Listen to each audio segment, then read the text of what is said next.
योगी आदित्यनाथ ने बटेंगे तो कटेंगे का नारा दिया था। यह नारा प्रधानमंत्री मोदी का नारा एक है तो सेफ है की तरह हरियाणा चुनाव से महाराष्ट्र चुनाव तक बीजेपी के लिए विजय मंत्र बन गया। इसी पर है हमारी दूसरी पिक्चर, नाम है बटेंगे तो कटेंगे, हिट है।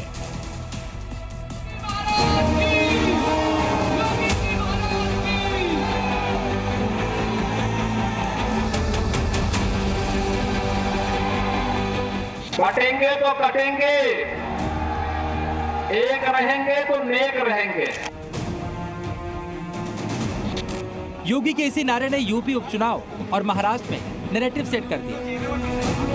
और राष्ट्र तब सशक्त होगा जब हम एक रहेंगे, नेक रहेंगे, तभी नेक रहेंगे। बटेंगे तो कटेंगे।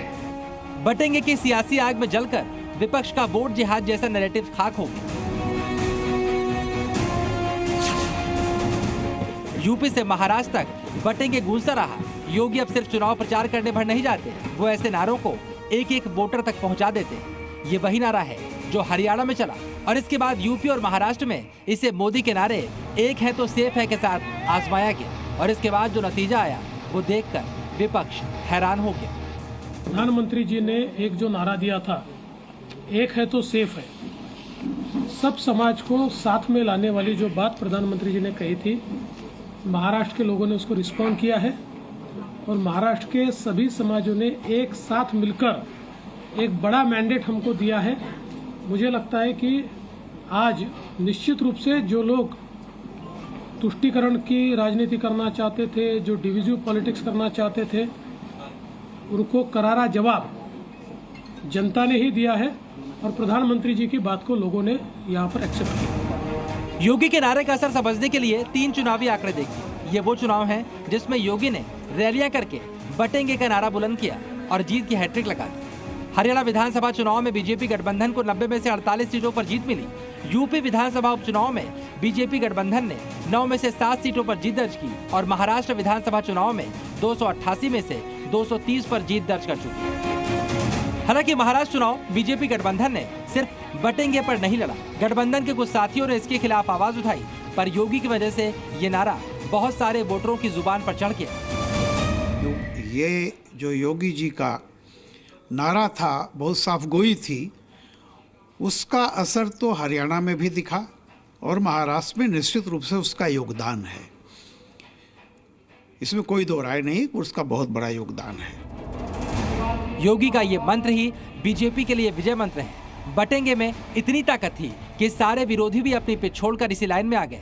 मजबूर होकर विपक्षी दलों ने बटेंगे की काट तलाशने के लिए नया नारा बनाया। किसी ने कहा जुड़ेंगे तो जीतेंगे, तो दूसरे बटेंगे को काउंटर करने के लिए काटने की बात करने लगे। तो बटेंगे फटेंगे सोडा पण मुंबईवरती घाला घातलात तर हम आपको काटेंगे, जरूर काटेंगे। विपक्ष कहता रहा कि बटेंगे को किसी लैब में तैयार किया गया है, पर वो इस धारदार बयान की काट नहीं तलाश कर पाए। महाराष्ट्र के कोने कोने में योगी पहुंचे, रैलियां की और सबके सामने वो बयान दिए जो इस चुनाव के वायरल वीडियो बने। बीजेपी में जिन बड़े प्रचारकों की सबसे ज्यादा डिमांड थी, योगी उसी लिस्ट में बने रहे। महाराष्ट्र में योगी ने कुल 18 सीटों पर रैलियां की और महागठबंधन को इनमें से 15 सीटों पर जीत मिली। यूपी से सैकड़ों किलोमीटर दूर महाराष्ट्र में भी योगी ने 83% के स्ट्राइक से सीटें बीजेपी के पक्ष में लाने में मदद की। महाराष्ट्र में बटेंगे तो कटेंगे और एक है तो सेफ है के मंत्र से बीजेपी गठबंधन हिंदुत्व के एजेंडे पर डटा रहा और इससे मौलाना ब्रिगेड का वोट जिहाद वाला फॉर्मूला फेल हो गया। अब समझिए कि बटेंगे की शुरुआत हुई कहां से।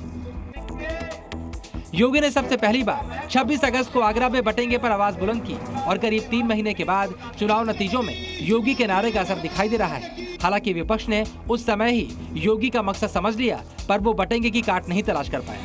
वो प्रधानमंत्री बनना चाहते हैं, कम से कम प्रधानमंत्री का रोल उन्हें नहीं प्ले करना चाहिए।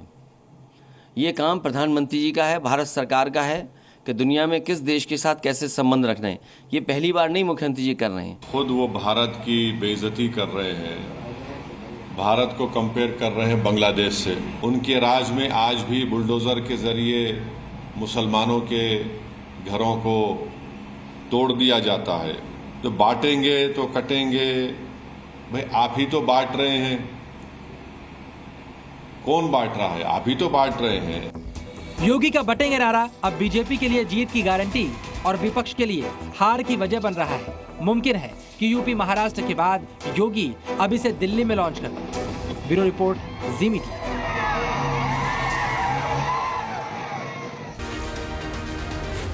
जी